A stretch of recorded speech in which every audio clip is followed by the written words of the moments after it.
Cover your food.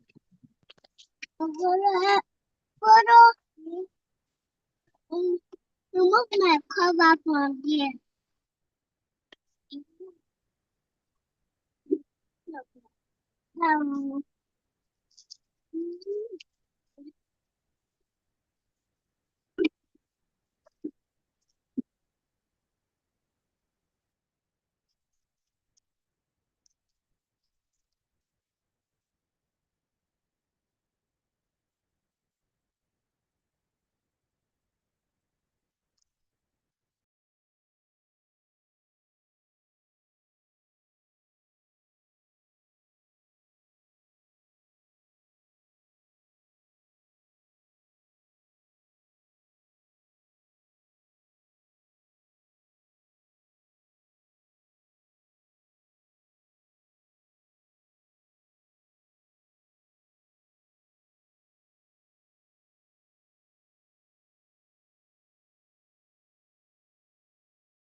Good evening. Please, what's going on? Are we still on? Thank you.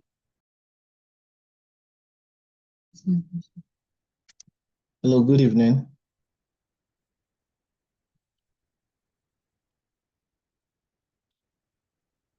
Can everybody hear Good me? evening to you, sir.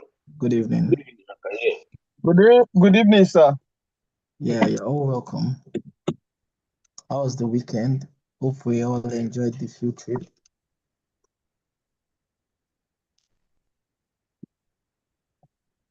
Well, I didn't participate in the field trip, but I enjoyed the videos.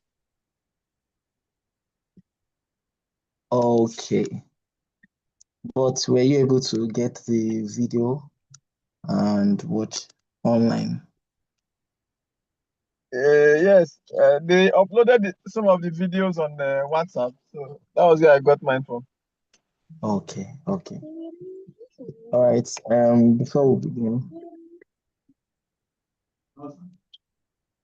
Okay.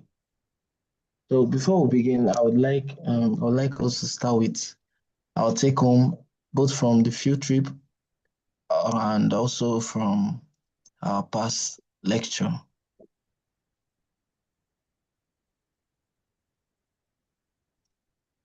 Did we get that?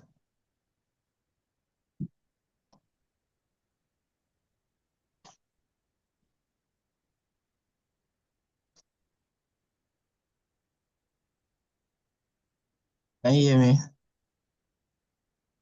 Yes, we can hear you. Okay, awesome. So can we Please, begin? can I come in for the field trip? Okay, yeah, go ahead, sir. Anyway, I so much appreciate the facilitator of that field trip. Though it was basically focused on the air conditioning system, though he was trying to make us understand the need for us to have the technical know-how as regards HVAC. And one of my key take-home was when he was trying to make us understand the two lines between when you are having a personnel in-house and when you're consulting from outside, when you're consulting from outside to fix those assets. So his key point was for us, the facility managers, to be very strategic once it comes to this decision making, so that at the end of the day, we won't stand at a loss once it comes to assets, asset maintenance. I think that was one of my key take home for that field trip.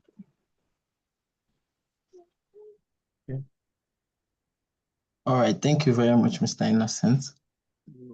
I'll be taking more. Who else would like to give us their take home from the last section or from the field trip? Any other person? Good evening, everyone. Good evening, sir.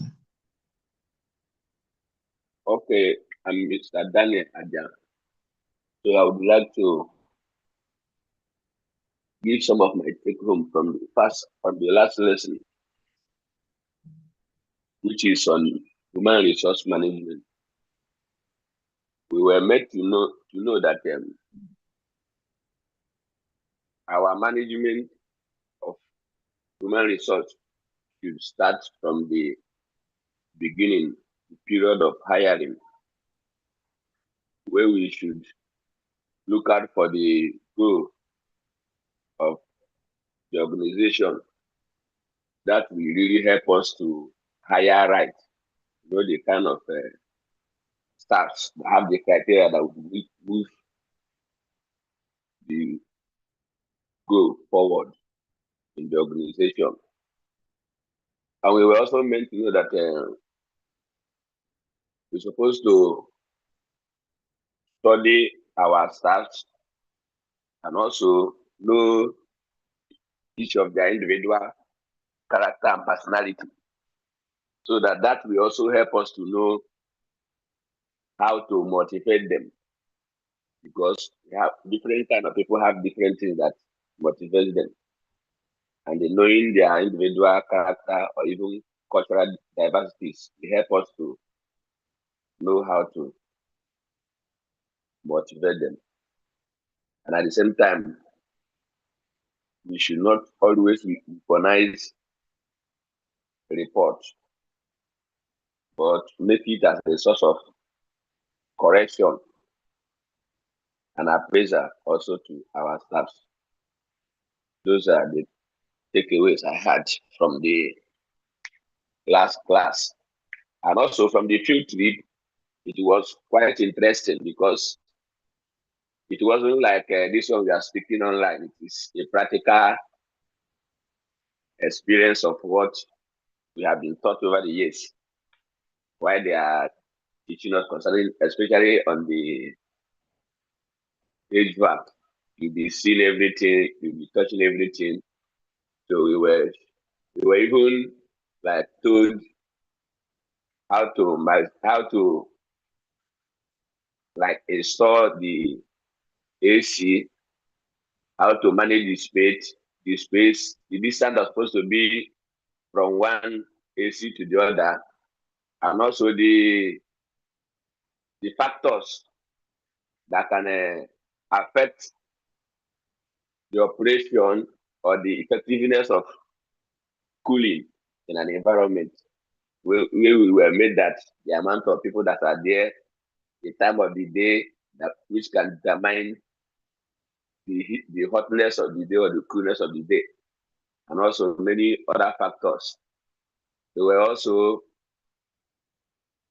what we were taking to the engine room, how we're supposed to stage and install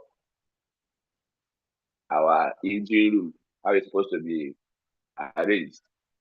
Many things were taught, both electricity and also the plumbing, water system, and all of that. And the fact that whatever we are doing, we must make sure that most of them, if not all of them, are legally binded as FM, so that in case of any issue that arises, so that our documentation and legality will help us to not to fall victims.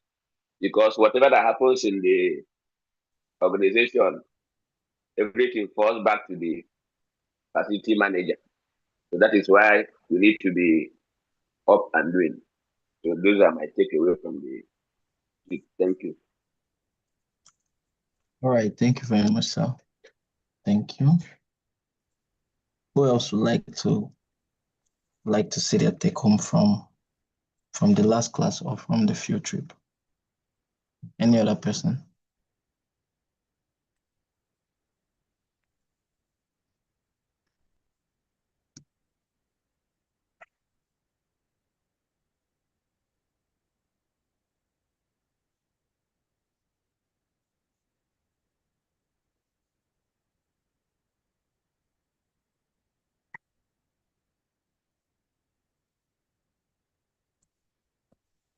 Okay.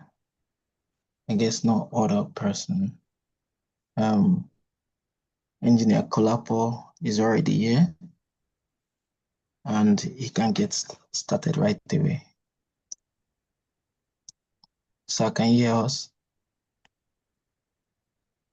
Yes, I can hear you. Can you hear me? Yes, sir. I said you can go ahead. Okay. Hi, everyone. All right. Please, can we hear me? Yes, please.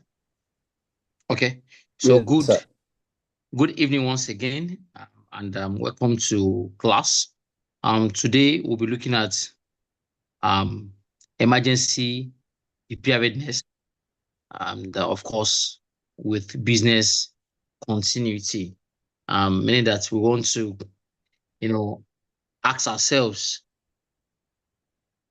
are we actually prepared for an emergency? And can we quickly return to normal operations in case there is an emergency? Okay. So again, we try and explore even, means to assess or evaluate this emergency preparedness. In this class, we'll be looking at the kind of threats that we might just have in our workplace. I would like if today's class can be more interactive, maybe more than the last class, so that we can also, exchange ideas and it's not going to be a monologue. All right. So I want us to have a dialogue this evening. Let's try and make it a two-way thing. Okay. So can we proceed? Miracle.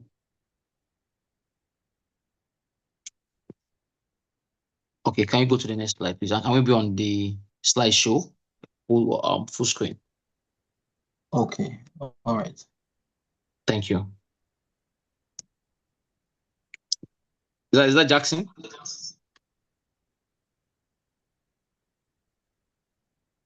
Just Is that Sam, Jackson? yeah. Okay. All right.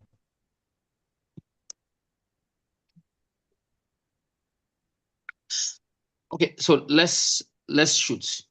So when we talk of MIC, you can go on full screen, Jackson. So when we talk of MIC preparedness, just from the literal meaning or word, we're just looking at, okay, an emergency is something that you don't want, all right? Just similar to an incident, all right?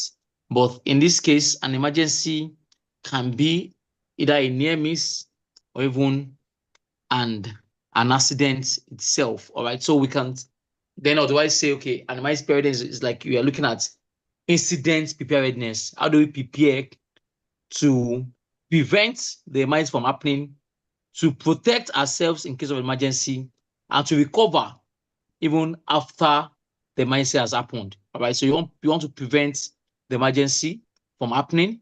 You want to protect yourself or your facility or your assets, even during the emergency, and you want to quickly come back, bounce back, recover. When the emergency has happened. But as managers, all right, I'm not going to be talking about emergency from the point of how do we extinguish a fire, all right?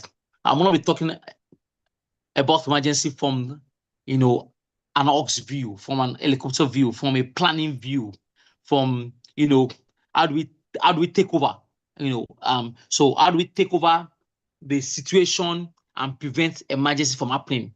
That is strategic. That is manager's voice. That is manager's tone.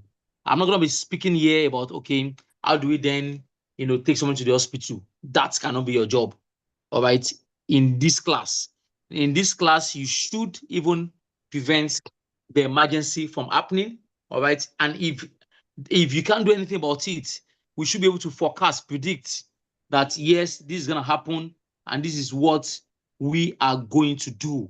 So emergency preparedness is a strategic and managerial function. So this is not an operational level thing. I'm not going to be talking to the newbies. I mean, in the office environments. I'm not going to be talking to people that will be the one to respond to the first aid. I'll be looking at people that want to even prevent the issues from happening. Guys, please give me 1 second. Somebody's knocking on my gate.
All right, guys, I'm back.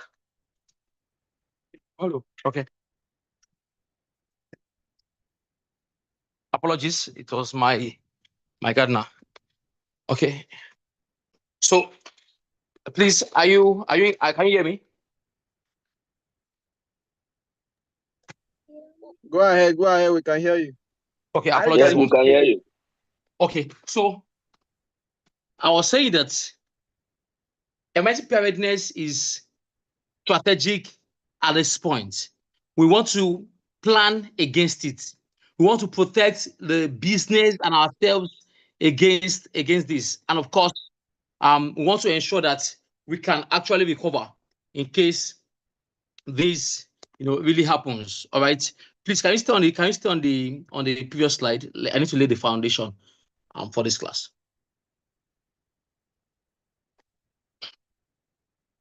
Can you stay on the previous slide, please? All right. Okay, so what are we then saying? We need to be able to create a framework for the operational guys to work with.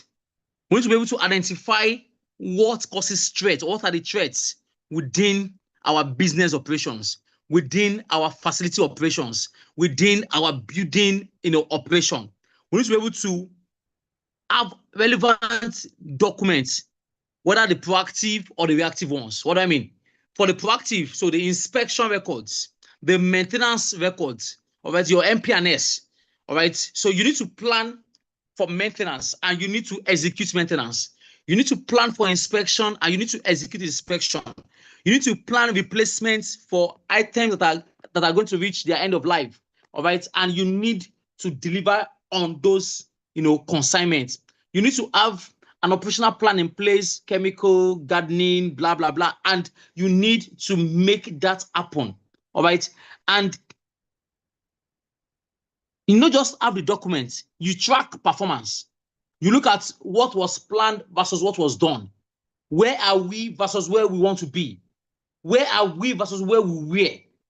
You need to have a system in place that monitors, and it should be daily, weekly, monthly, and quarterly, and of course annually, that monitors what KPIs you are measuring. So, for instance, a fire outbreak will not just happen. It cannot just, fire cannot just happen from the electrical cubicle. It cannot.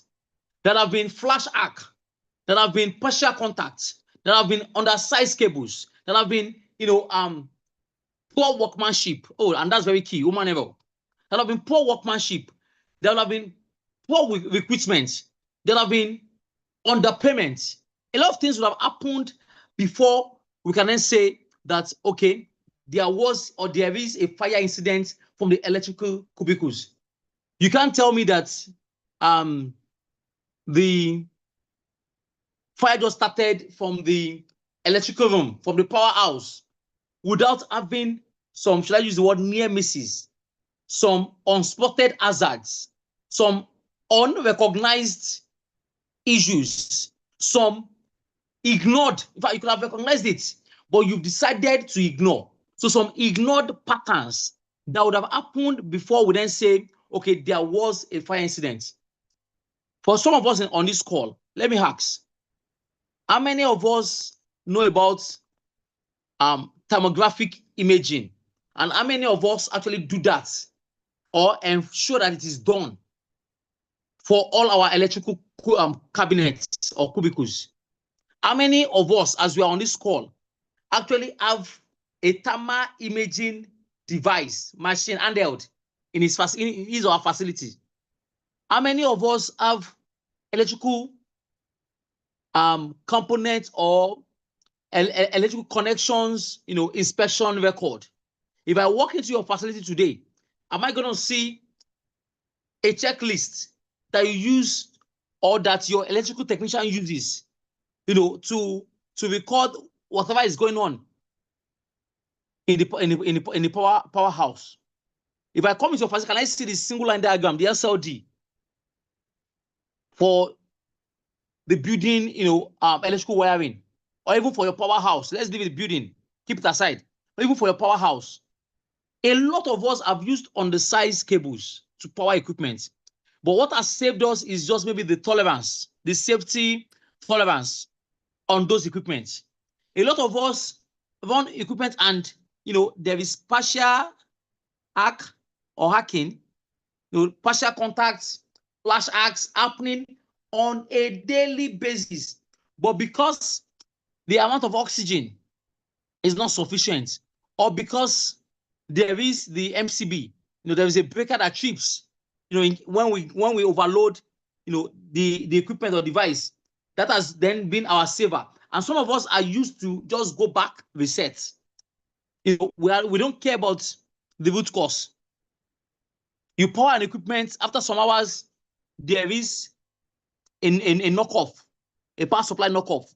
And all you do there is to increase the earth leakage tolerance, and you reset. It's just a failure waiting to, I won't say an accident, it's a failure waiting to happen. All right. So we're saying that for operational framework, as we are managers, what have we tolerated? What have we put in place? What are the things that we've planned that should be done per layer, per strata, from the operator to the technician to the supervisor to the assistant manager to the manager up to your level? Maybe you're a director. And if you're on the lower cadre and you are maybe an operator or just a facility supervisor and you're supervising technicians, what does their daily routine look like? If they come to work, some people, maybe because of where they stay, they would have woken up since 4 a.m. coming from, apologies, from Ikorodu, working maybe somewhere in Lekki or what have you. They wake up at 4 a.m., get to office at 6 a.m. because he wants to beat traffic, not because he's bringing efficiency to the table. Apologies again, or no apology. If the office opens at 8 a.m. and you are there at 6 a.m., I won't say well done, because you need to explain what made you leave your house at 5:30 or 5 a.m. if not traffic. It's not it's not because of love of the job. Otherwise, we're gonna run shift. Otherwise, we're gonna change the shift pattern to 6 a.m. and not 8 a.m. What am I saying? Punctuality is meant from efficiency or productivity. Yes, punctuality is a factor. Punctuality make sense for you to be productive, because it helps you manage the planning for the day. But I'm saying that as facility managers, except you have a plan for your team, except people know what they need to do on a daily basis, on a weekly basis, I'm not a micromanager, so I won't say on an hourly basis, no. All right. Unless we are measuring people based on output, productivity, then a lot of things will be left undone. So what do we need to do? As facility managers, we need to have a process in place. We need to develop a plan that will address the maintenance of essential functions within your organization, so that even if there is an emergency, we have alternate locations, if possible. We have alternate suppliers and vendors. We have means of communication. We still have security coverage. Customer can still be reached. We have a way to protect their data. Insurance company can be quickly triggered to come to our aid. And of course, at the operational level, we are trained to manage that emergency event. Next slide, please. So what's an emergency? Anything you don't plan, you don't prepare to have, but that you can have. So it's unplanned, it's unexpected, but that you need to prepare for, because it can happen. Look at this long list. It's non-exhaustive, meaning that you can still add more to the list. Can you say one or two things that are familiar with your kind of operation, business, or situation?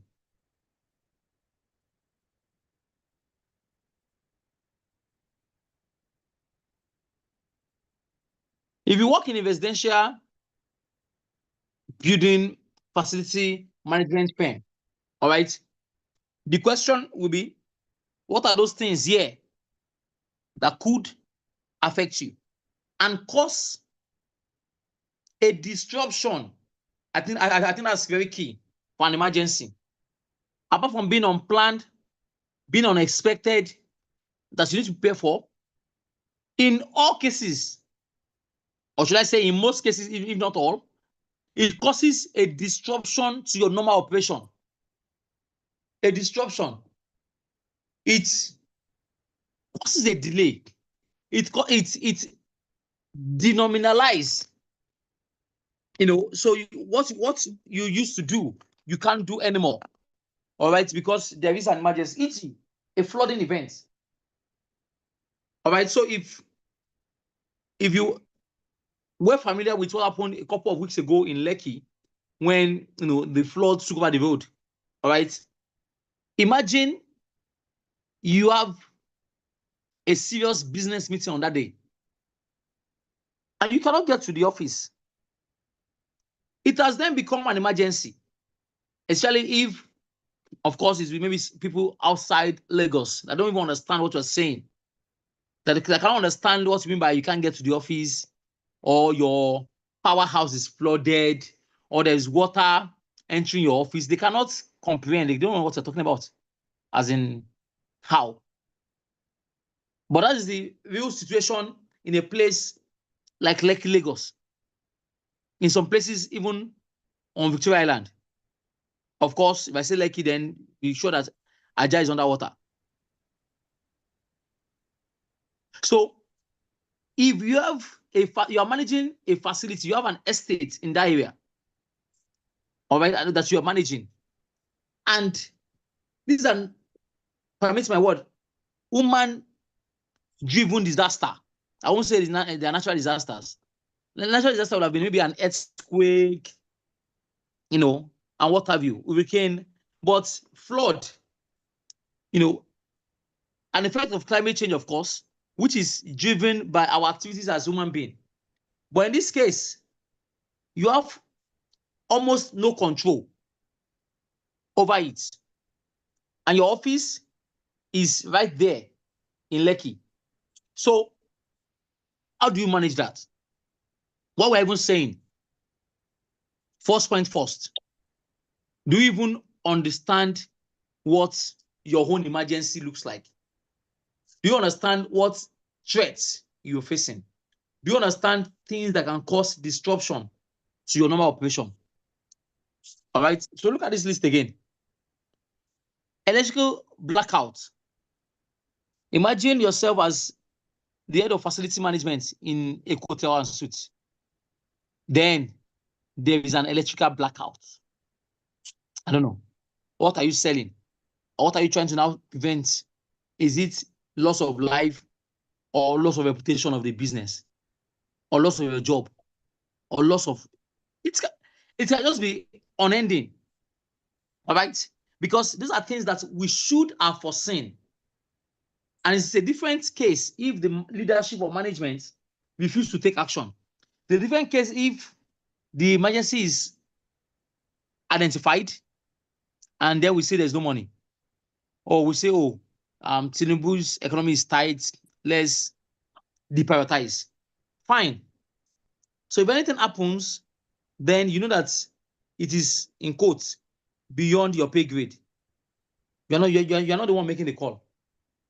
The business decided to not buy an extra generator, and they decided to depend on PHCN or Eco Electric and one generator. The generator is down. Again, they are slow to bring out money, and suddenly there is power outage from the grid. Automatically, there is blackout. You don't need to sweat it out. You don't need to be sweating. There is a blackout, which could demarcate your business. So today, we're going to be looking at prioritization based on your institution. So if you are in some other businesses, so imagine yourself, working as an FM in a school, all right, and there is power outage. The impact in terms of severity of damage, the severity of the consequence, the impact if you are in a school and there is an outage is different from the impact if you are managing a data center. It's different from the impact if you are managing a tier 1 hotel. It's different from impact if you're managing or running a banking, maybe you're working as a as an FM in a bank, in the banking sector. There are different impacts and different level of responses. I hope we have looked at this list so that when we move, then we can use examples from the list. So from the flood, electrical blackout, cyber attack, chemical spill, fire and explosion, fire outbreak itself, major water main break, meaning there is no water in the building. All right. Massive auto wreck. Imagine that for a school bus, what again? Oil spill, plane crash. Well, very, very, very now. All right. We look at the river flood, water pollution, sewage pollution, and what have you. So the list, like I said, is non-exhaustive. Next slide, please.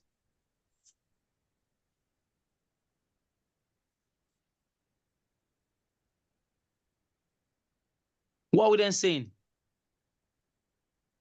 So that we need to prepare. I said emergency preparedness is the state of being prepared for all types of emergencies and ready to respond to save lives and properties and to return so quickly to normalcy. All right. Business continuity is for us to maintain and recover the business operations during and immediately after the condition of duress or emergency. So for the difference is that for emergency preparedness is proactive, is what we do before an event, is what we do to make us respond quickly, when situations are about to happen, to make sure that we can even prevent those situations from happening. That's the emergency. Protect ourselves and, of course, react, respond as soon as it happens, as it happens. Whereas business continuity is to make us be in charge during that unfortunate incident and, of course, post-incident after. So if something happens, and if there's a fire in a building, all right, emergency preparedness has technically failed, all right, because it's supposed to prevent the emergency from happening, all right. But now it's fine, it has happened, and we are trying to manage it. Then we move from preparedness into a response mode. So there is what we call emergency preparedness. There's what we call emergency response. They are not the same thing, all right. So preparedness is you are like you're preparing for a match. So you play for Manchester United and you are preparing for the football match, all right. That is preparedness. So you go for your training, all the pre-activities. You go for the training, you analyze the opponents, in this case, your enemy, which is fire or accident or what have you, and you have strategized on how to, counter the opponent. All right. Now you get to the field, which is the normal operation, and you are then losing by 3 goals. All right. Is now beyond preparedness. It's about how do you respond. All right. So that's what I'm trying to explain now. So how do you respond to the situation? That's emergency response. And we're now saying that for you to even continue in the league and not be relegated, how do you manage, how do you bounce back? All right. So business continuity.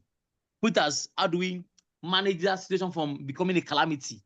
And how do we bounce back as quickly as possible? Next slide.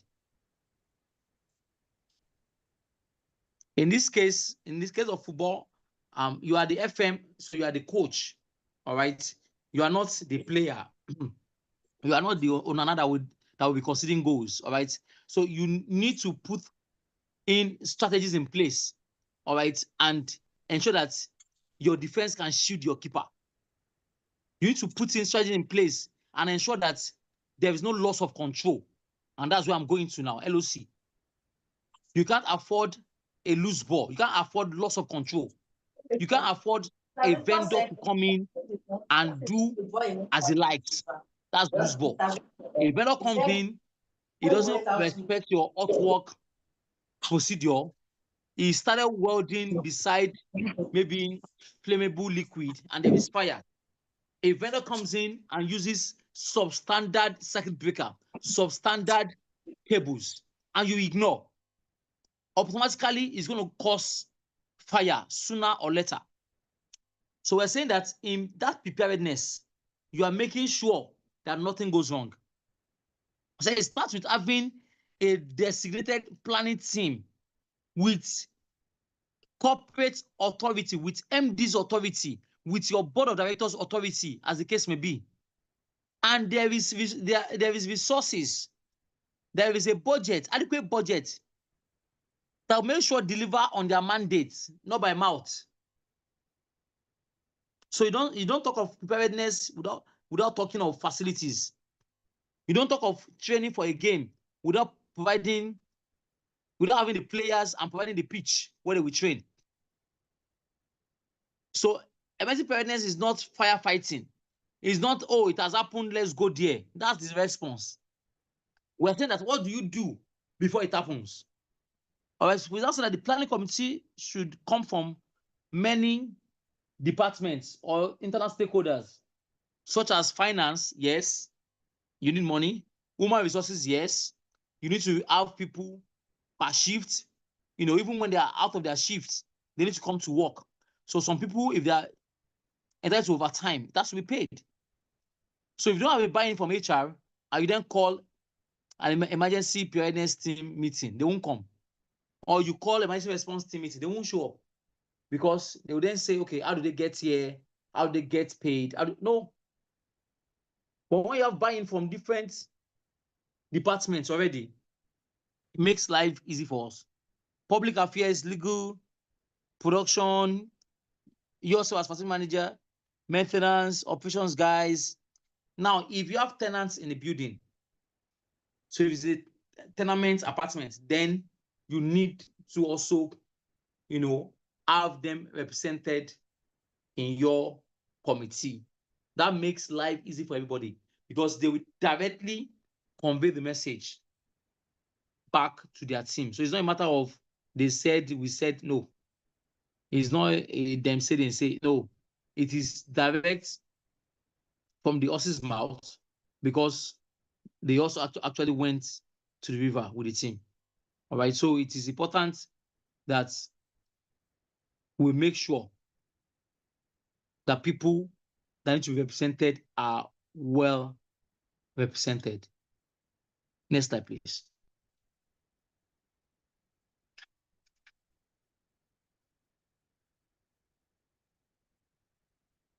So as a facility manager, you can read from the screen, from the slide, what are the things you expect to do. You participate and support. In some cases, you even lead. What are you leading? The emergency preparedness program. You develop a risk management plan based on the activities that happens within your facility. You develop emergency management. So you develop a risk plan, then you develop an emergency management plan with procedures, metrics, and tools. You ensure that drills are conducted at a minimum twice a year, and you oversee that. It could be desktop, it could be actual. Then the system and the services must be secured. When we say things are working, then they should be working.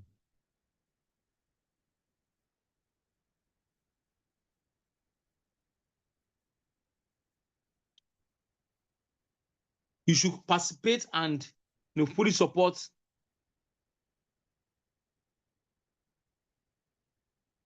the emergency, and preparedness and business continuity programs. You should have a recovery plan in place. Prioritize your system. Define the protocol. How do we even initiate the plan? Then how do you ensure that that plan is what is effective? power.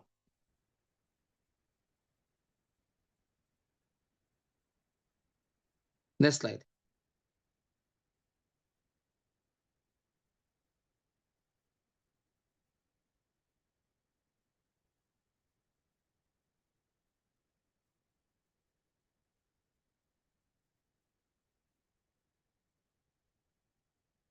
Okay. Depending on the maturity of your organization, we then talk about what level you are supposed to be as regards the FMMC preparedness and business continuity program. We talk about what role you have to play as an FM in that regard.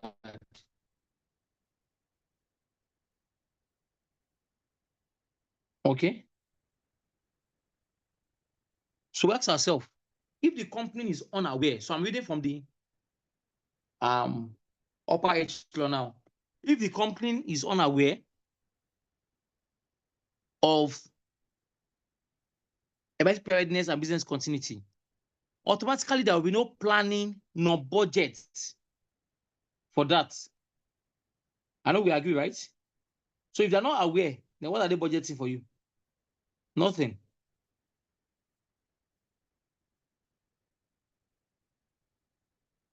So what do we need to do in that case? As an FM, you need to ensure that at a minimum, the organization complies with what? Local regulations. So what are the local regulations? The NESDRA regulations, the applicable state government regulations. So you are in Lagos. The question is, this facility, does it comply with, or does it meet the Lagos State Ministry of, no, again, you identify the ministries. So there's what called the stakeholder mapping. And the stakeholder mapping, we talk about the power of influence versus the power of interest.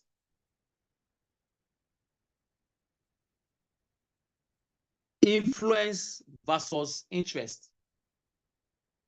Is the organization, person, or ministry, department, or agency, your MDA, is that MDA or person or stakeholder or regulator, whatever case this might have applied to, you need to ask yourself, what is their level of interest and what's their level of influence, power in our organization? So you do your SWOT analysis, all right, your strengths, weakness, opportunity, and threats, where you then try to identify internal and external stakeholders. So you are into, maybe you are an FM in a company and an FMCG in a fast-moving consumer goods company. Maybe you're an FM with Diageo or with Coca-Cola. All right. One question you should ask yourself is that, who are the regulators that might be interested in what we are doing? You identify, so who are the external stakeholders, not just regulators, that might be interested in what we are doing? You identify them, including community, the local community. And one of the things you then do is you identify NESDRA, Lagos State Ministry of Environment, Lagos State Ministry of maybe Visca, Urban and Visca Planning, Federal Ministry of Labor, making 4, who again might be interested in what you are doing. Lagos State Safety Commission, Lagos State Fire Service, making 6, who again may be interested, maybe even Federal Fire Service making 7, who again might be interested in what you are doing. If you're overseeing power, then NEMSA and NEC will be interested, making, is it 9 now? Who again might be interested in what you're doing. Maybe Nigerian Police Force, MPF. Who again might be interested in what you're doing. I'm talking of external stakeholders now. Okay, your local communities. All right. Who again might be interested. Maybe there are some relevant NGOs. So we're talking about 12 possible stakeholders within Lagos in an FMCG. In fact, it's more than that. The Federal Ministry of Environment is also interested in what you are doing, making 13. Then you ask yourself, what is their level of power, influence, authority? Can they shut us down? Can they stop us from working? Can we come here to and get this? And this place would have been sealed by these guys. The answer may be yes. In fact, the answer is yes, right? Then you're asking yourself, what is that thing that we would have done or we might have done that could have led or that will lead to these guys being interested and enforcing their powers over us? So we pick the issue of fire incident. If there is fire, automatically Lagos State Fire Commission, Lagos State Fire Service, Federal Fire Service, Lagos State Safety Commission, who again, Nigerian Police Force making 4, who again might be interested. If it involves fatality, then Ministry of Labor will be interested. All right, making 5. Then that means that you need to understand the requirements of these people. What is that? What they need? They need also to have fire outbreak. So what can we do to ensure that we keep their influence and their interest low? We make them not come. Now that means you need to have your fire safety, framework. You need to get it right. The last class, I think it was in this class. The last class, I spoke to you about prevention, protection, fire, detection, suppression, and firefighting. And you need to just meet, all the requirements around that. If you do, there will be no fire outbreak. These guys may come visiting once in a year, and they will meet a standardized workplace in place. They will meet you as ever ready, even without notification. If you are storing chemicals for whatever purpose, then you know that the Ministry of Environment will be more interested, as well as the fire service. Then how do you store? In fact, in that case, even the hospital, the Ministry of Health should be interested, because if there is an incident, it will most likely lead to not just fire, but victims that need to be taken care of in terms of either chemical spill, burns, and whatever treatment they might need. So what am I saying? That even though your organization is unaware, even though they don't care, they don't have plan, they don't have budget, they don't have money for MIS preparedness and business continuity. If you want them to continue in business, so there are 2 different things now. All right. If they don't care and you don't care, don't worry. Both of you will soon be in the market. Either they are looking for money, capital, or you are looking for a job. All right. So even if they don't have anything in place, you need to care by making sure that at the minimum, you are complying with local regulations. If they do care and they have some awareness, some level of awareness, all right, and they also have some little plan, little money for FM program, what do? We help them to identify risks specific to the facility and help to prevent it from happening, protect it if it happens, and recover quickly, mitigation, after it has happened. If there is growing awareness, so you can't tell me that your company is not aware, all right? They cannot have either sponsored you, or better still, you sponsored yourself, so that you can become a better person and better improve their knowledge and better impact your organization. That means that there is some awareness, and that's why you're in this class.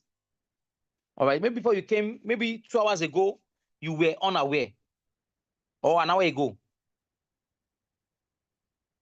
But now I'm telling you that there are threats that can break the organization. So you need to identify what affects or pertains to your organization directly that will impact your normal operation or sabotage your essential facility management process. Then you need to develop both an emergency response plan and a contingency plan. All right, so you have growing awareness. You've identified the company has identified essential policies and plans for itself. You need to then lead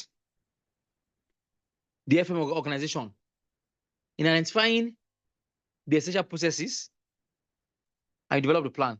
Now, if it is a matured organization where emergency preparedness and business continuity plans have been integrated across all functions, aligned by the leadership, with dedicated even, HSC, teams, dedicated business continuity team, you even have a BCP, a business continuity plan in place and things like that. What you need to do as an FM is to ensure that you participate in the risk management plan and updates, and you ensure that emergency response planning, testing, and training takes place. You need to support the continuity plan. All right. What have we done here? We've given you 4 levels of maturity, and we said that please spot where you are, spot where you stand, and do what? And ensure you play the role as recommended from this slide. Nobody should come and say they are not aware. Even if the organization is not aware, at a minimum, comply with the local regulation. First thing first. Then, if there's some awareness, build on that local regulation compliance. I'm not saying that you should drop it, no. Having or complying with local regulation is the first thing for everybody. Then we progress from that into the full maturity. Next slide, please.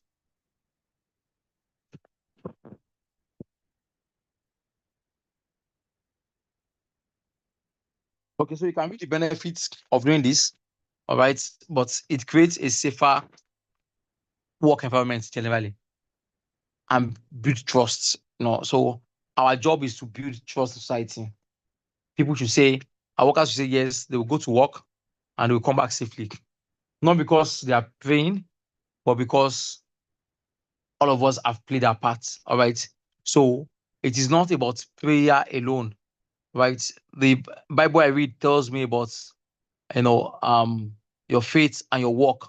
All right. So we are FMs, and why we're here is because God has given us gifts, has given us inbuilt capacity. God has given us the grace to be able to walk.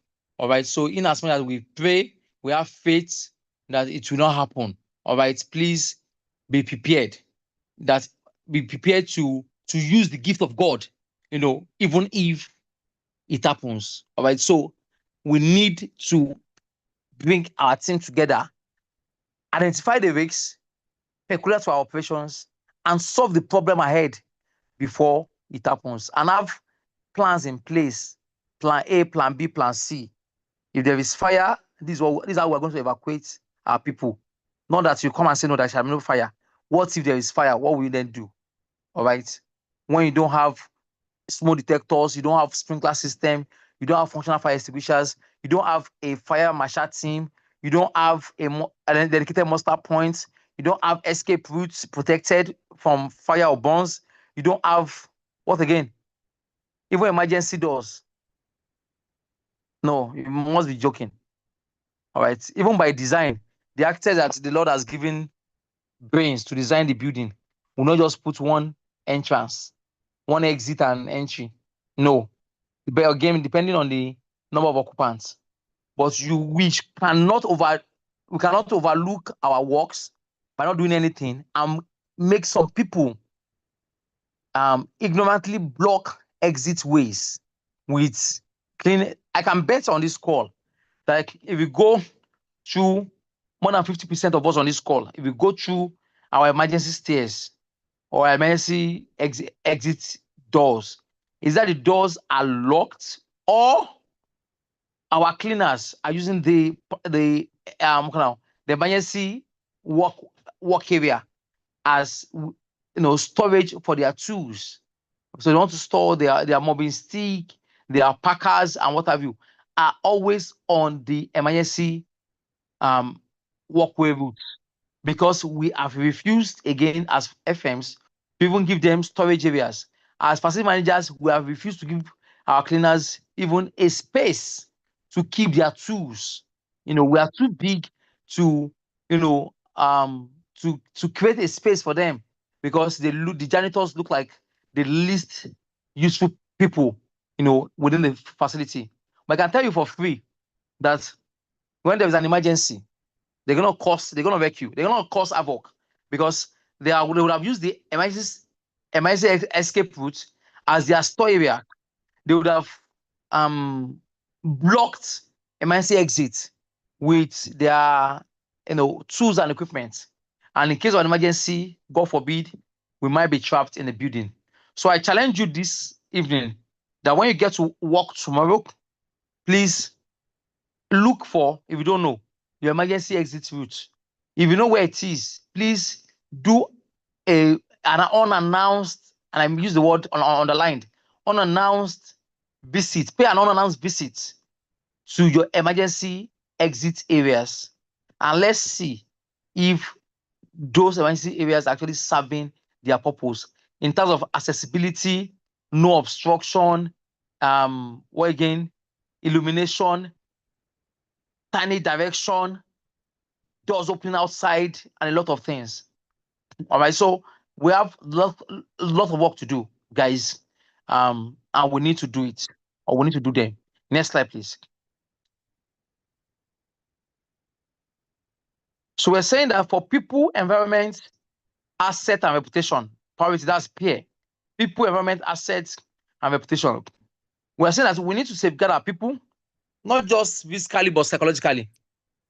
We need to ensure that our essential processes can continue and we can be in operation. We need to ensure that we secure the company's reputation and we support quick business recovery in case of an incident. Next slide, please.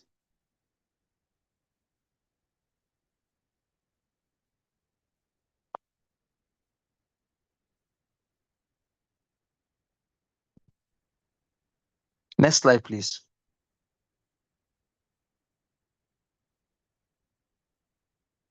Okay.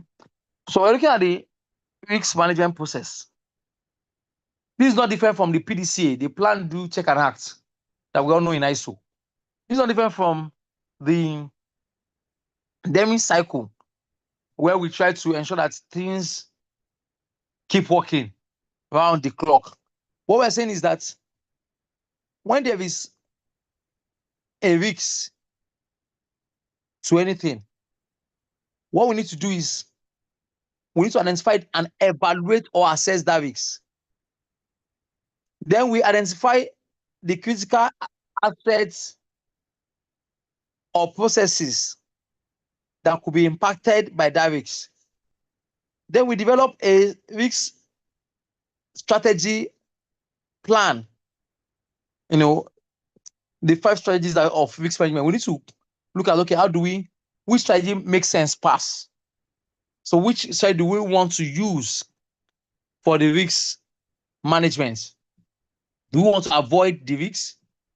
Do we want to transfer the risks? Do we want to, mitigate that risk?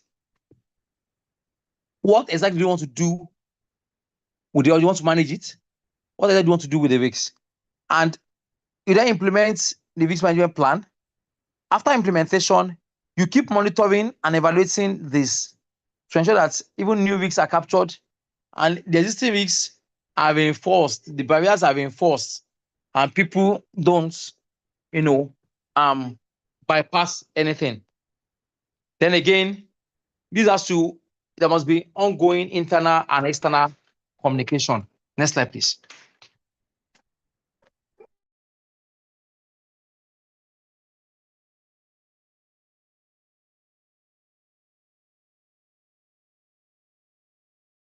Please take 30 seconds to look at this table. Try and see whether you can understand anything around that table. 30 seconds.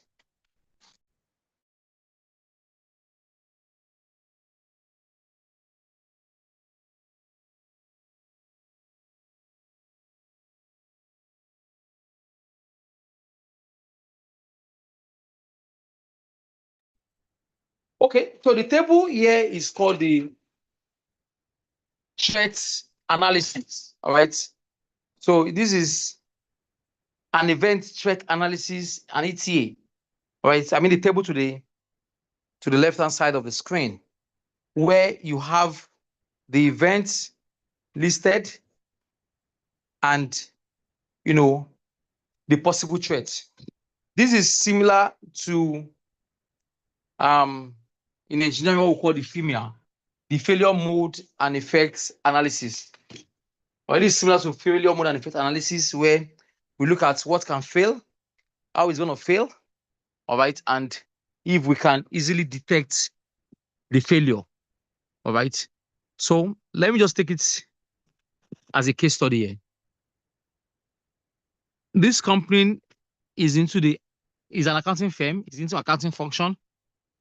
So when they identify their own threats, they saw that water interruption exceeding 4 hours, for more than 4 hours, is a problem to them. At times, they need to, power their generator, and what have you. And they saw that spill is a problem to them. They also noticed that there could be power outage that exceed 4 hours, which is a problem to them. These companies in the US, where hurricane can actually happen, they also realized that they could lose their database, and that becomes a security threat. So this is cyber risks, right? During the winter, they don't have access to their facility. Again, where they are located, there could be theft. And they have some very highly skilled guys, but not many. So the sudden loss of these skilled guys, either to another company or to death, will be catastrophic for this company. I think that is clear. I'm taking my time to explain this so that you can also look at your organization. Go back to that page 3 when you get home and look at the threats we have listed. Which one relates to you? So we're saying that for this company, they have listed about 8 things that relates to them. But how do they now prioritize? How do they know the one that is most significant down the risks? So they can, so when you know the one that can hurt you the most, then you know how to prepare against it. Or better still, you know how to invest to prevent it from happening, to prevent it when it happens, and to quickly recover after it might have happened. Are we clear? Okay. So on the y-axis, we are clear as regards the threats or the event that can happen. Now on the x-axis, we want to analyze, we want to evaluate. And here we have 4 headers. The event probability. That means how likely can this threat happen? This thing we have identified. Can it happen? Is it unlikely? Is it possible? Is it probable? Speed of onset. If this thing is going to happen, is it going to give us some warning? Do we have some time to adjust? Or is it going to happen just suddenly? Existing mitigation. What do we have in place to prevent this from happening? Severity or impact of loss. If this thing happen, then how bad can it get? We then multiply the 4 either column or row, depending on how you see it. So we multiply the 4 columns 1 times 3 times 3 times 2. The column on the row carrying the event, then it gives us what we call the threat ranking index. All right. So for water interruption, they said it's unlikely. Maybe they have their own water tank or something, or bowl. So it's unlikely that water will just go for 4 hours. Or maybe they have enough storage. But they're saying that so for these guys, it's more of bowl than storage. You know why I know? Because speed of onset says that it can happen suddenly. All right, so I don't expect if they have a system in place. I don't expect water to just finish from the tank or in the tank suddenly. But borehole can stop working without advance notice, right? Then they say that if it happens, what is the existing mitigation? What's the backup that they have? Do they have well? Do they have water tankers supplying them? Do they have connection to the water board? But they have none. All right. Then we then ask that if this then happen, what's the level of impact? Oh, they said, okay, it's considerable. People will not be able to use the restroom and everything. So when you multiply this, it gives you 18. All right. So 18 is not actually good enough. But these guys have limited amount of money to spend. And remember when we spoke about FMMC preparedness, we said that there should be resources, there should be budgets, there should be money available. This is not by mouth. All right. But if you contrast this with maybe theft or sudden loss of key personnel, you see that they said theft is possible in their location. The speed of onset, they said the thieves, armed robbers will just come suddenly. What they have in place to prevent these guys from coming? CCTV camera, physical security guard, electric fence, their own physical manning. I mean, apart from the community manning, a police station close to their office, security intelligence, they have none. And if these guys should come, it can actually cause considerable impact. So we multiplied that 2 by 3 by 3 by 2. So 2 times 3, 6, 6 times 3, 18, 18 times 2, 36. That's how they got the 36 in front there. For the loss of personnel, it's possible. Yes, because the guy is not a shareholder, so he can always leave. But if he's leaving, can he just go suddenly? The answer is yes. Why? Maybe even his letter of employment says that he can give 1 month notice, all right, or in lieu. So in lieu means that he can pay back. Yes, so you can decide to actually pay back. Any mitigation in place is weak or none because you guys are not even paying him well. And it's a key personnel. You are using his CV to get a job, but you are not paying him well. So your rivals, your competitors have actually seen that, and they've doubled, tripled his salary, and the guy is ready to leave. And severity of impact is your best hand. If he leaves, it's going to be severe. So 2 times 3 times 3 times 3 give you 54. What does this tell us? That if you have some money, and these are your issues, you should invest in training other workers. You should invest in protecting your facilities. If possible, you should recommend that they should increase salaries across board. If possible, there should be incentive for the key personnel, maybe out of station allowance, overtime, and things like that. Something, and you should give him authority to massage his ego. At times, everything is not money. You should recognize and reward him or her. But we are not doing all these things. This guy or this lady can actually get an offer elsewhere and give you guys the middle finger and walk away. What are we saying? If you're a member of this Max-Migold committee, all you need to do as step one is to identify the threats. Then measure the threats against the event probability, speed of onset, existing mitigation, and severity of impact. Multiply each column as per each event. The higher the number, the more dangerous the event. All right, the higher the number, the more loss you're gonna suffer as a company if the event should materialize. So what do? You try to de-escalate. You try to reduce this event to as low as to maybe a 6, if possible. And with that, you are covered. Any question at this point? You can unmute. If you don't understand what I've explained now, then there's a problem.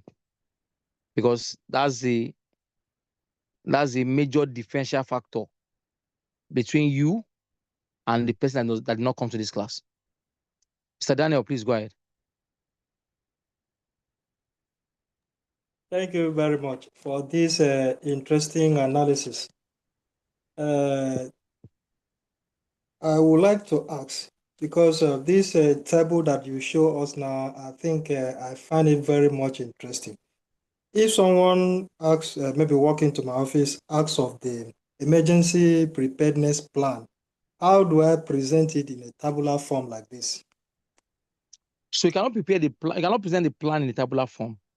But the plan, this is like your worksheet.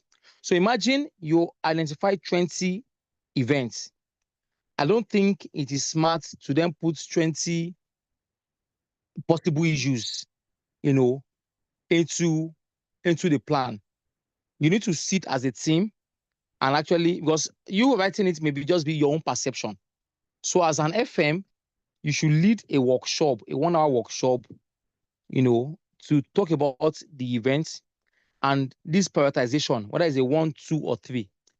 It is when you have done that, you now pick all the agreed significant issues and create a plan for them. All right. The plan is more, so it's as if you are coming up with a risk register. So the plan is now saying that, okay, you have identified these events. How can it happen? So the means of, the event coming into life. Then what do you need to do to prevent it from happening? What do you need to do to protect yourself in case it has happened? And what do you need to do to recover quickly after it has happened? All right. For this worksheet, this table can be used as proactive and reactive. Let me explain that. As proactive, because if you are given, let's say you are given 10 million naira to say, oh, let us mitigate emergencies or incident that we might face this year. And you do a table like this, for sure, sudden loss of key personnel is high, which means that you must invest in training others. In training others, if we can't tweak the working conditions of the key personnel. Theft, you need to invest in theft, in theft prevention, because again, here it's 36, which shows that you might come tomorrow to office and you can't find your laptop. maybe off, or maybe you're an FM and you were told that armed robbers actually bought the warehouse or attacked the estate, and by the time armed robbers attack your estate once or twice, remember we said the purpose of this is to protect the people, the environment, the assets, and the reputation. So the moment armed robbers keep attacking your estate, reputation is gone. Nobody wants to actually, live in the residential apartments you guys are advertising. What again? People have lost their valuables, jewelry, and everything to the thieves. What again? Maybe someone was even shot. If you look at the Arise TV reporter, that estate, the armory that happened. In fact, I think that's even a case study we should have looked at. All right. So there was a robbery, and there is that estate, of course, I've got facility managers, management company, and there was theft. So what I would have asked, all right, is that where is their risk management plan? Where is their MS preparedness and business continuity plan? What happened in Abuja to the Arise TV reporter? Something can what happened to something also happened to us. People know that the estate you are managing, is a living apartment for multimillionaires. Because again, they even know that maybe the rent per flat is about 20 million.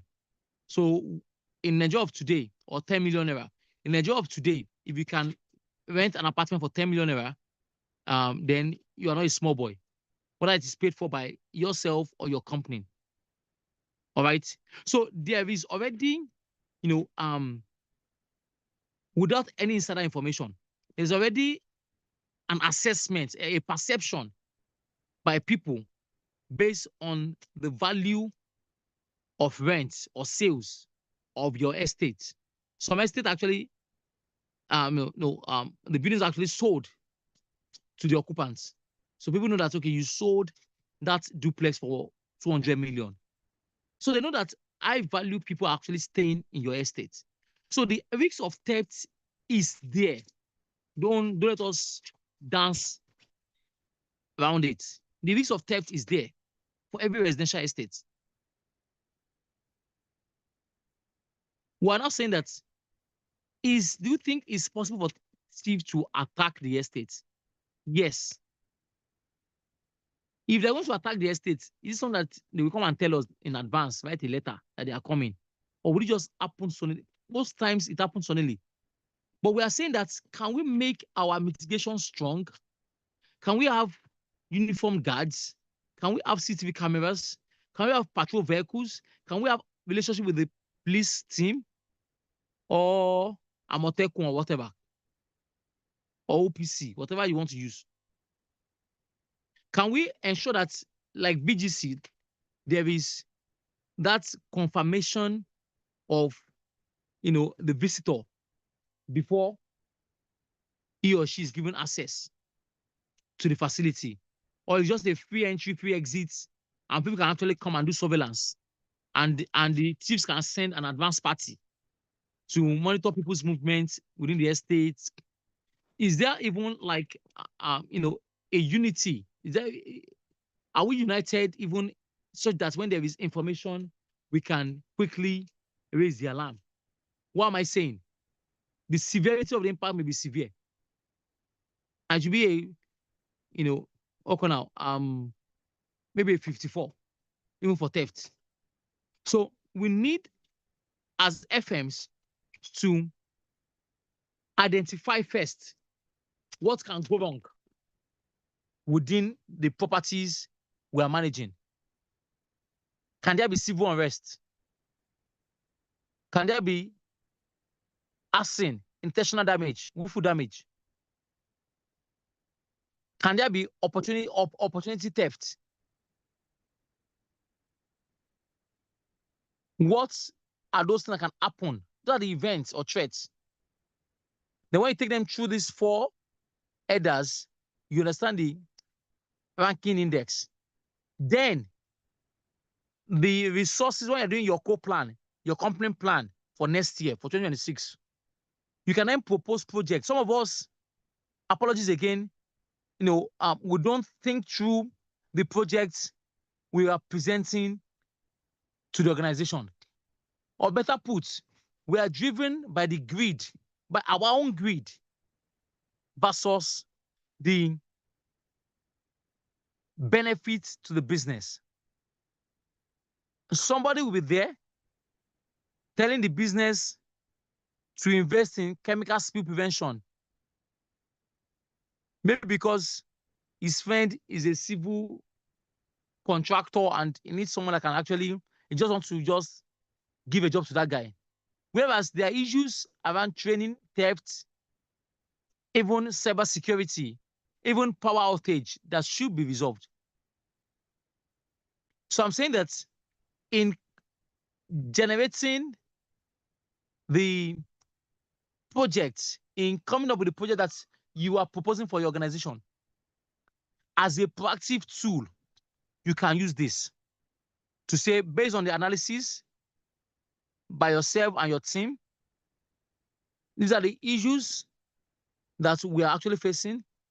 But in terms of the threat ranking as of today, it looks like we need to take care of our drainages, drainage clearing for flood control.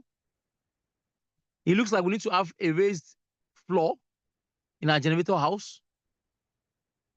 It seems like we need to not position our server room on the ground floor because of the effects of flood.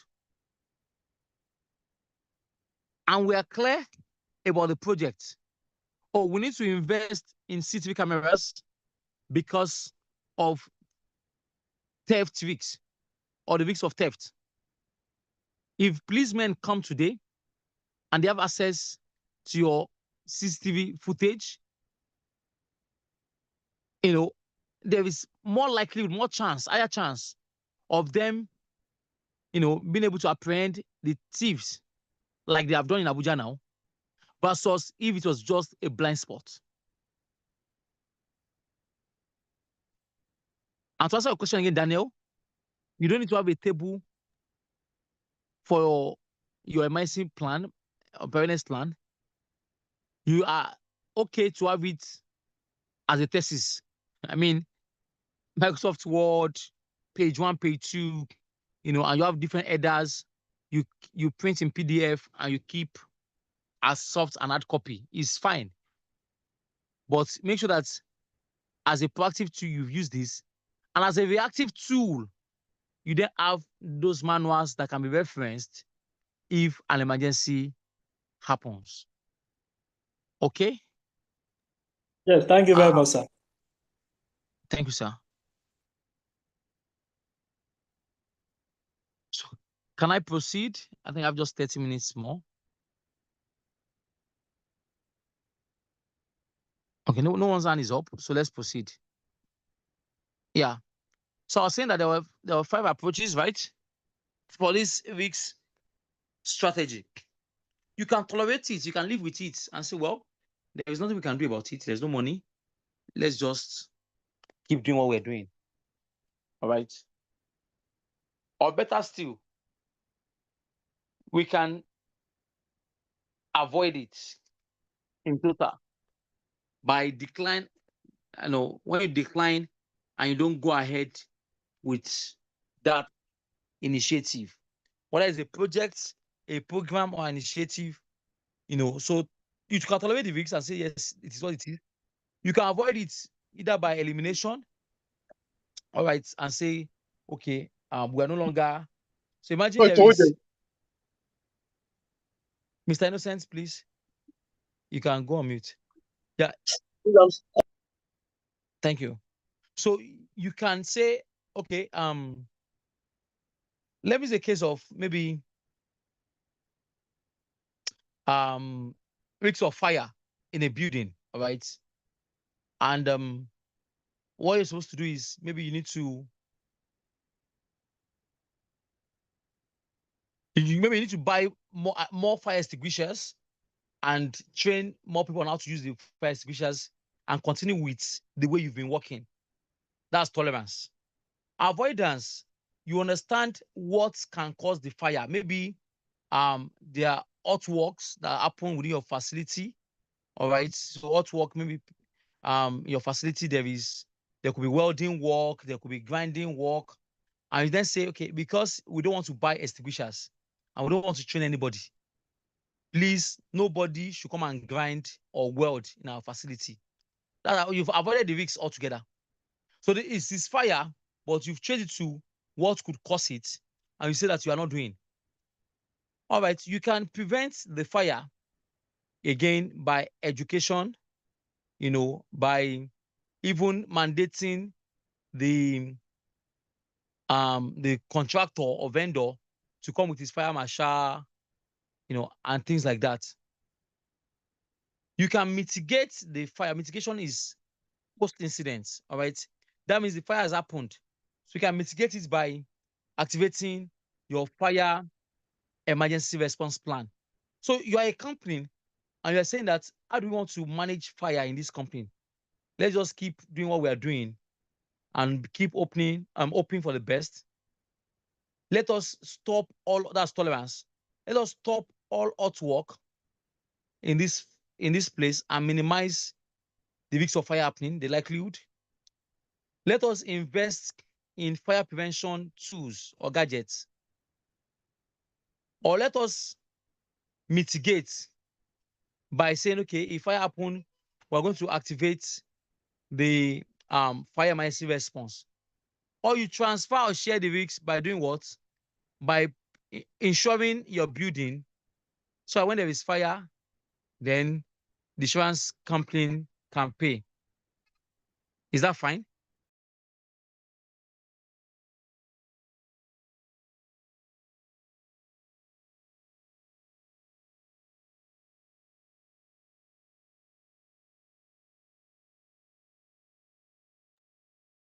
Okay, next slide, please.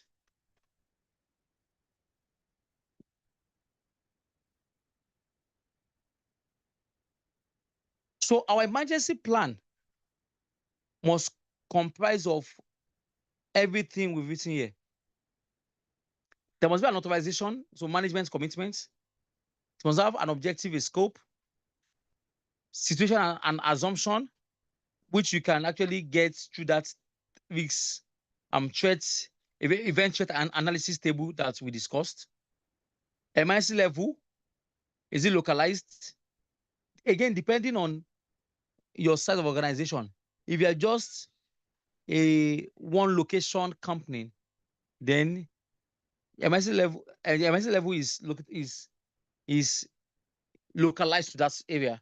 But if maybe you're a branch, you have an office, an head office somewhere, that means your command system, the authority can go up to the head office. And the head office may not even be in the same location as you. All right. So again, it is fine. And for you to have that, that would then affect your command, an organization. There is communication, there is the drill and training. Then you need to plan for maintenance. You need to then even print out this plan, have it in version, and distribute it based on maybe your distribution. So when I say distribute, it means that people that need to have it should have it. Of course, everybody within your leadership team should have this. FM and HSC and some other engineering team should have this. Then you can also have like emergency board where you then print and put copies, and have it that when it is printed is an uncontrolled version. What should you have again in this emergency preparedness plan or response plan? The contact list, name, position, and phone number of people, your policies, your emergency scenarios, things that can go wrong in case of fire, in case of medical emergency, in case of spill, in case of, and you have those things called out. If there is a list of suppliers, please put that at the back as part of the appendix, as well as the inspection and maintenance schedule for different areas. Then, of course, your fiscal plan and your audit strategy if you have any. Next slide.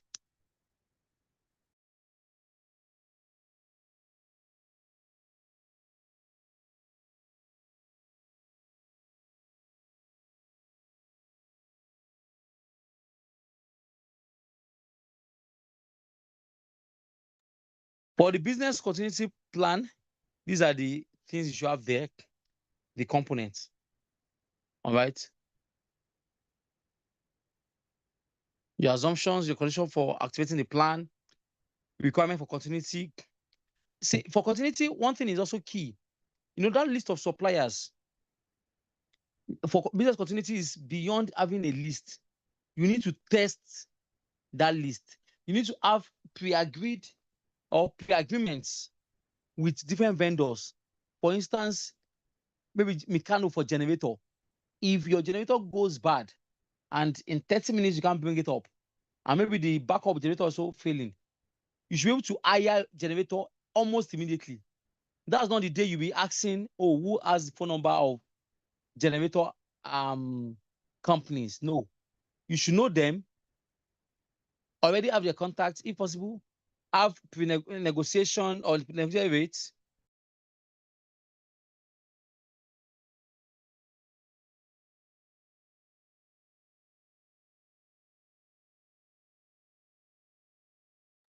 So you should have pre-negotiated rates, you know, and you should test out or try out, you know, those assumptions. So when there is, so for fire, for instance, if you do your fire drill in Lagos, call 767, see whether the phone number will even go through, see whether anybody will even respond. If you have neighbors, let's say you're on Marina Road or you are within Marina in Lagos, you have Union Bank, you have UBA, you have some, you have Shell, that's Renaissance, and so you have some buildings that actually have fire trucks. You have the, you even have the fire service there. Try it out whether you know they are functional and they can actually respond to you. Next slide.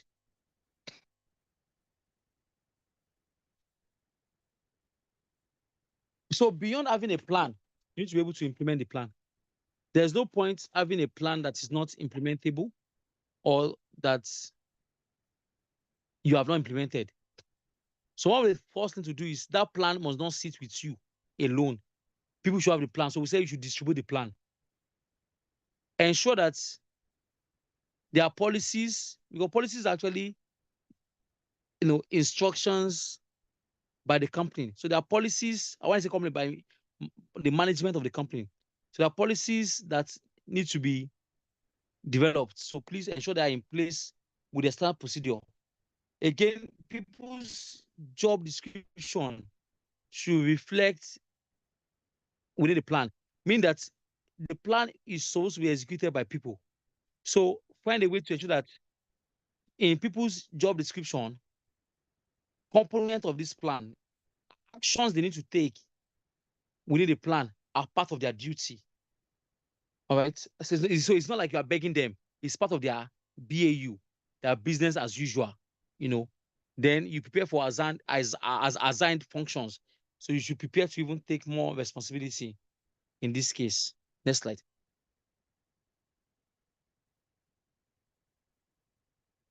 So we're saying that you have continuity kits. In most cases, you know, hard copy. During COVID, you know, or even during COVID, you know, you have the COVID kits, you have people having, you know, okay now, like things they can actually fall back on in case of an emergency.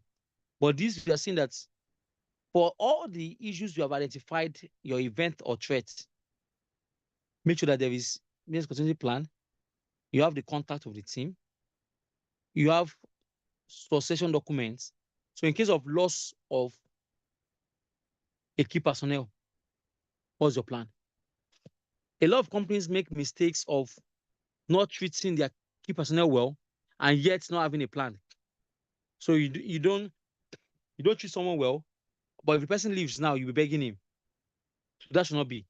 You should have a selection plan. Really plan for the employee.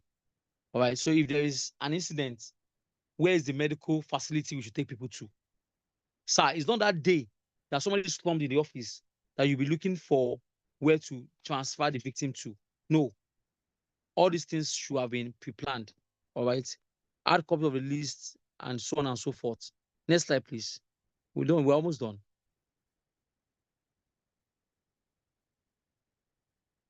Okay. So looking at practical approaches, I think I've mentioned a few. One is all the local agencies or offices around you, close to your facility, close to where you work, covering where you work. Please, you need to have you need to pay physical visit to them. All right. So I've mentioned that if you're in Marina, there is UBA, there is Union Bank, there is Renaissance, there is the fire service. And what the question is, have you visited them? And do you even have their number? There is, please, there is the hospital and things like that. You need to actually make sure that you meet with them so that in case of emergency, you actually know. Some of us just go, we write down the phone number we saw on the website. I've made a lot of calls this week through the phone numbers I saw on people's websites, and those numbers were not connecting. We're not people that you even want to give job to. The number of the phone number advertised on their company website is not going through. So you cannot just go on people's websites, write down numbers or on their signboard or signpost, then use that to update your emergency response plan. No, it doesn't work that way, sir. We need to pay a visit, get the functional numbers, exchange numbers, keep in touch, so that when there is an emergency, it's then easy for us to activate our plan. I've mentioned this vendors list, suppliers list, so that you can quickly call people and both consultants, contractors, suppliers, you need to have that. I've asked you to please tomorrow morning walk through your evacuation route. I mean your emergency exit and your fire assembly plan, your muster point, and with the mindset of identifying what could go wrong and fixing them. So as simple as signages like this way out of the building in case of emergency. That running man, fire emergency. As simple as that. As simple as emergency lights along the exit way.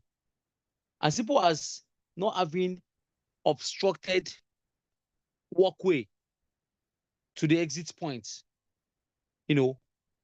makes a lot of difference in case of an emergency. The first responders, meaning that your emergency team, whether it's medical or fire, your emergency response team, your ERT, must be constituted and people must know their job. And again, they have to be trained. In case of an emergency, try to have an alternate workplace. One good thing for us now is we can actually work remotely through Zoom, just like as we're doing now. All right, so we can still connect online even when physically flood has taken over our building and we all have maybe laptops or whatever or even have Android phone to join a meeting. All right. And make sure that you take full advantage of the employee's ability to work remotely. This can only happen if each employee know what he or she is supposed to do on a daily basis. They have a performance objective and they have, you guys have weekly look ahead. Don't just give them, free hand. Every week as the FM, what are the things you want to see within your team? What are the outlook that you want to see? Please, that should be noted down. And for us, either every Friday evening, 3 p.m., we have a plan for next week, or we plan on Monday. We don't just keep people, we don't leave them to work. All right. So you can have what we call a DDS or a WDS, a daily direction setting or a weekly direction setting. All right. So WDS, weekly direction setting, is part of the integrated work system that brings productivity. It breeds and brings productivity to the workplace. So on a weekly basis, they have a meeting with you if you are the head of department or the lead facility manager, all right, and you guys plan for next week. And on a daily basis, we touch points maximum 30 minutes every day, 8 to 8:30 or 8:30 to 9 o'clock, depending on where you work. To again, we confirm the plan for the day. Where are we and where are we going to? And does it align with our weekly plan? It's possible that some other things will creep in and we try to onboard, meaning that maybe a visitor we're not expecting, a government official we're not expecting, then maybe from the ministry, they write us a letter to say the director is coming, to pay a scheduled visit to our facility. You can't say because it's not planned for the week, then to hell with him. No, you're going to fail. So we then say, okay, now this was not planned. How do we add this to our plan? And assign rules and responsibilities, and of course, keep our workplace safer. All right. Any other slide?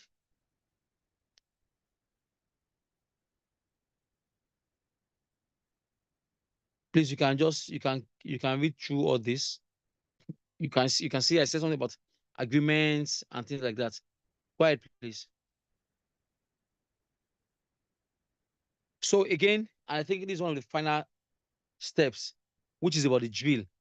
Test the system. Carry out a drill. What do you want to do? You want to check that the plan meets the objective that was set, that everybody can perform their tasks, like every team member, even under pressure, that the procedures are actually clear, unambiguous, and correct, that we have adequate resources, systems, and supplies in place, the interdependencies, the synergy of functions are working as planned, and that the requirement and objective are both accurate and complete. Test the system. Carry out a drill, not on the day of the emergency. Next slide.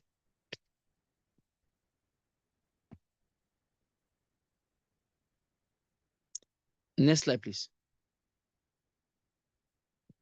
Or no more slide. Okay. So when you test the system, what do you then do? In line with the plan, do, check, and act. All right. So you are checking, you are evaluating and auditing the program. Okay. So is the risk management plan even working?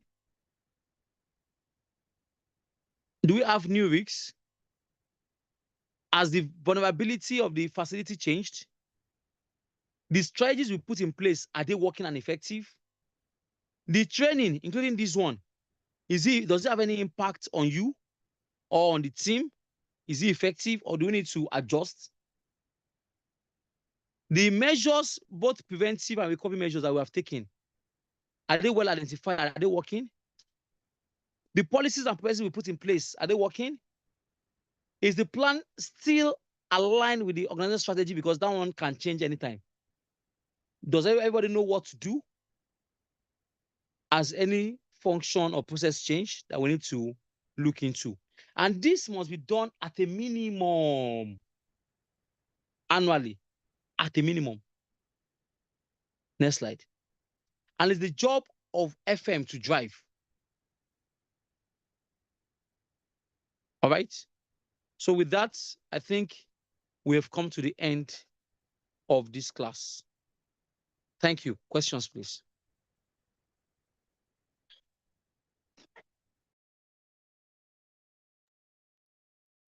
Questions, please. I think this is my last class virtually with this squad, with this team, with this set. All right. I don't know if you have questions. I think the next contact we'll be having will be for the guys doing the Visca thing. Questions, please.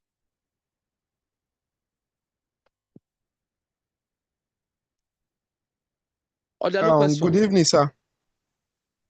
Yeah, Mr. Salifo, good evening. Yes, sir.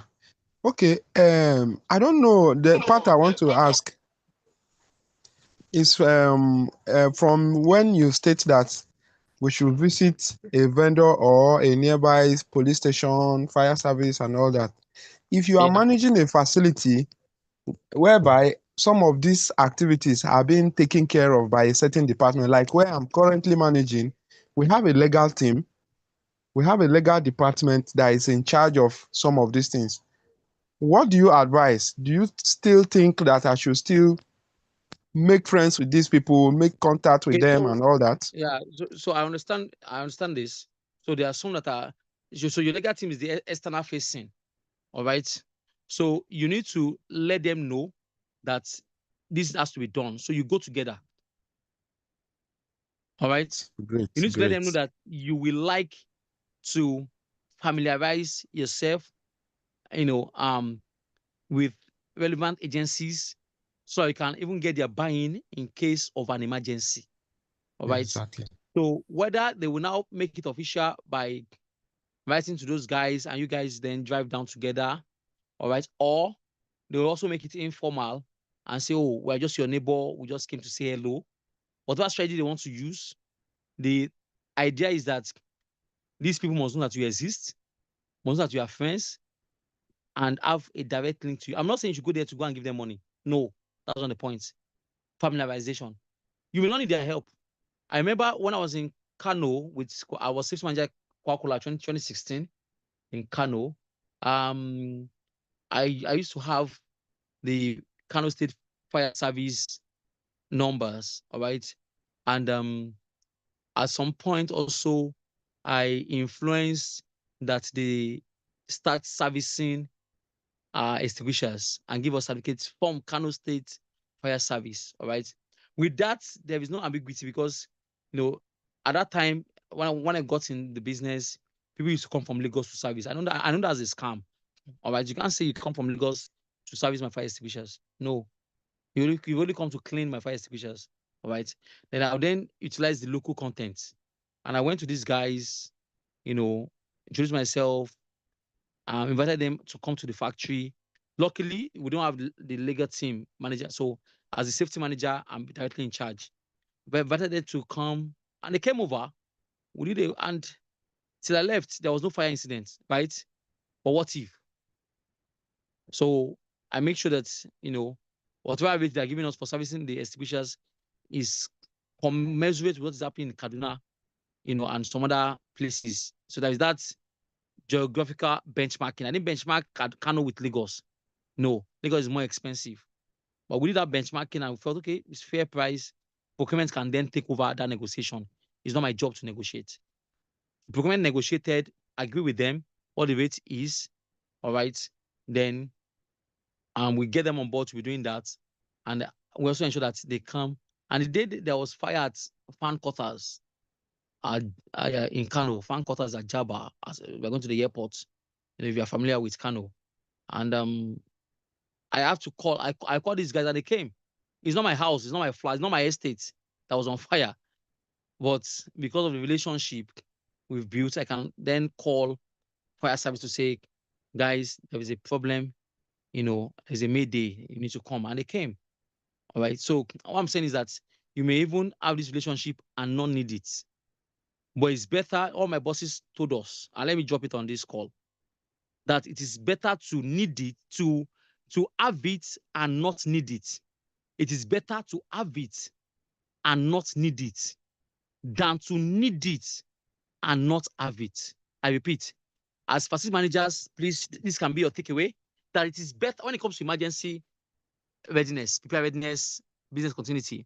It is better to have it and not need it than to need it and not have it. It's better to have that number and you don't then need it, you don't need to call the number, than to need the number and not have it. It's better to have fire extinguishers and not need it than to need it and not have it. It's better to have that qualification and not need it than to need it and not have it. It's better to have an emergency plan and not need it. You have it, but you don't need it. That means you never got to use it. than to now need one and not have it.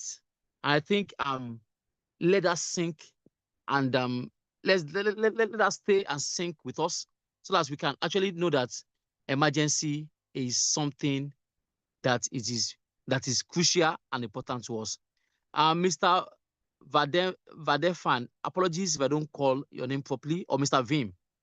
Yeah. You have the floor.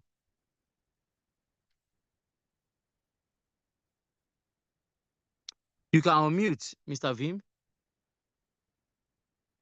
Mr. Chipo, you can go ahead. Thank you, sir. I just wanted to ask on the approaches. I needed maybe further the difference on prevention and avoidance. I didn't quite get what differentiates the two approaches. Okay, avoidance is not to do it. It's not to carry out that activity. So you know that welding job creates sparks and can lead to fire. So now you don't want to invest in any fire, prevention or you don't want to invest in fire safety. So it's better you just tell your vendors that welding, smoking, grinding, anything else can cause fire is prohibited in this facility.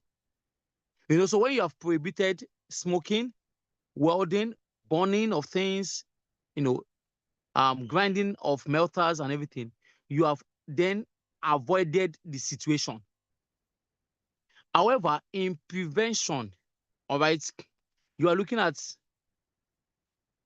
everything that has to do with, hierarchy of control except elimination. So avoidance is like you are eliminating, all right, you don't want it.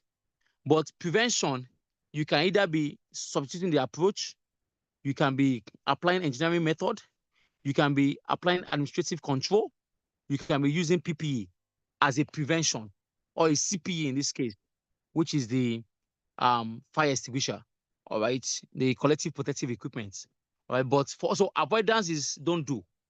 Prevention is you have done, but you don't want the fire to happen. So you need to do everything possible for fire not to happen, including the investment. Mitigation is that it has happened, so how do we quickly come back? Transfer is like you have done insurance, maybe vehicular insurance, house insurance, Then tolerance is that current state, you have given up. You keep managing, you keep praying. That doesn't happen. I think it's clear now, Ms. Chipo. Thank you very much. Yes, sir. It's clear. Okay. Thank you. Mr. Vim, you are back. Yes, thank you. Good evening, sir. Good evening, sir. The question I want to ask is about the tomographic imaging, sir. Now, as FM, are we supposed to have that? And if we were to have it, does it require any special technical training to operate? Okay, so you are not supposed to have that as an FM except you are a technical FM. At times, so a facility manager can be technical and can be non-technical. Meaning the technical means that you've actually studied engineering, either mechanical or electrical, or even maybe a bit of civil. But if we want to do technical, we go for an electrical or a mechanical guy, and he knows that that is part of his responsibility, either for plumbing in mechanical or for electrical inspections in case of electrical, all right? But we're saying that as part of your maintenance plan, as part of your inspection, as part of your routine, there is no way you won't have either electrical technicians or at least a company that comes in, that is a vendor that comes in and out, around electrical issues.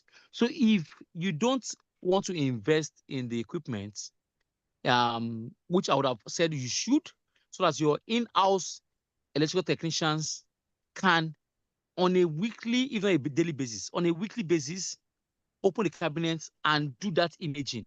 What the imaging, it looks like an handheld camera, like a photographic camera, the camera used for photography.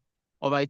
And all it does is that when it sees, so you will use it to scan. When it says scan, you just move it around all the, connections within the cabinet. If there is one that is overheating, you won't see with naked eye, but the camera will pick the temperature and of course even put it as red color to say there is overheating in this at this point. What we can then do is to see whether we can tighten. Tightening is so inspection and tightening is the first thing, a first reaction. So okay, this thing is red. Does it mean that maybe the connection is loose, that is then causing partial contact, which then creates sparks that may not be visible, and you then ask your electrical guy to tighten. If after tightening it is still the same, then the next question is there current overload? Is this cable able to carry the current flowing through, or why is it arcing? As in, why is it in red color? All right. So as an FM, if we don't have those kind of processes in place, you just discover that there is fire in the electrical room, there is fire in the inverter room. There cannot be fire in the inverter room just suddenly. Again, I don't want to preempt what is happening or what has happened at Afilan Tower in Lagos. But when they say that something has happened from the inverter room, design comes to mind. I'm a registered engineer, all right, even though I'm mechanical, right? But I've worked on projects a lot, all right? I've worked on UPSs. So the question will be, is there a problem with the design, or is there a problem with the connections? Or is there a problem even with the quality of either the battery or the inverters? Questions need to be asked. And what I'm saying here is that if we are doing the thermographic imaging on a weekly basis across all our facilities in-house, then where there is that red patch, we will see, and we know whether it is just partial contact, loose contact, undersized cables, or we can then even do a root cause to say what could have been the problem. All right. So to answer your question directly, Mr. Vim, you don't need to have it if you don't need it. However, I will advise that you have one if you have electrical technicians, working with you in-house. Otherwise, you just contract that as part of maybe a quarterly inspection by a vendor. So let's say you have a vendor that comes for electrical inspection every quarter, every 3 months. You just add that single line that they should conduct electrical cabinet thermal imaging and provide the reports. So when they're giving you the reports, whichever area is off spec, they must put a recommendation for that thing to be, to be addressed. And that recommendation then comes back to you as the FM to close. You may not need to close it directly. You may also need your electrical guy to go and close the action. All right. But you must see, especially if you are managing large buildings, anything from 4 5-story buildings, all right, 4 5-story building or 4 5 floors, you must know what's happening in your powerhouse. You cannot be blind to the powerhouse. And you cannot rely on these guys. They cannot keep coming and telling you that we need money. And then what you will say as an FM is that the incident happened because they did not give us money. I won't give you money if I'm in your company. I won't. Not because I don't want to. I'm an FM myself. All right. I think I told you the last time that I'm a certified grade member of IWFM in the UK since maybe 4 or 5 years now. I think 4 years. I'm not even sure again. No, it's not 4 years. 2019. That's 6 years. So I've been a certified grade member since 2019. All right. So that tells you that I'm also one of you. But I will not release a dime if your top is not clear. You need to tell us why you are changing what you are changing. You can't just come and tell me that, the cable is undersized. By what standard? IEEE? Or which IEC code? Or is it coming from a report? Or expert assessment? There must be a basis for a change. That's what I'm asking. There must be a basis for a money request. And that's where the expertise judgment comes in. All right. So again, it's good to have it with your electrical guys, but more importantly, even if it's every once in 6 months, and again, depending on the complexity of your facility, please get an external vendor to give you a report and, of course, action plan in case they are off specs in his reports. Thank you. Thank you, sir. I think we've spent about 6 or 10 minutes above time. I don't know. Do I have one more question, or I should just take my bow and wish you all the best? So please, you can connect with me on LinkedIn. My name is Engineer Kolapo Bolade, KOLAPO BOLAD. All right. So and you can speak to Miracle if you need to, if you need to speak to me urgently. All right. But you can always drop a message for me on LinkedIn. I'll pick it. But if is you can always get my number from Miracle. Yeah, she will give it to you. All right. Thank you. All right, thank you, sir. All right. So see you some other time. And is this set graduating in December?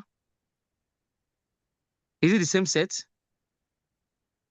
No, sir. Miracle? It's not the set. Okay. Just checking. Okay. All right, guys. All right. Thank Take you, care sir. and do have a wonderful evening.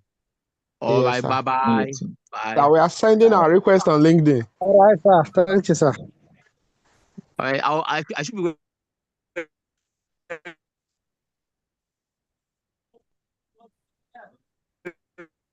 a cap on LinkedIn.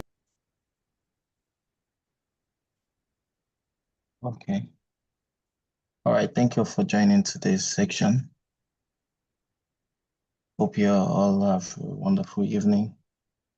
Yes, Good so night. thank you. Good night. Thank you. You're welcome. Yeah. Thank you. Good night.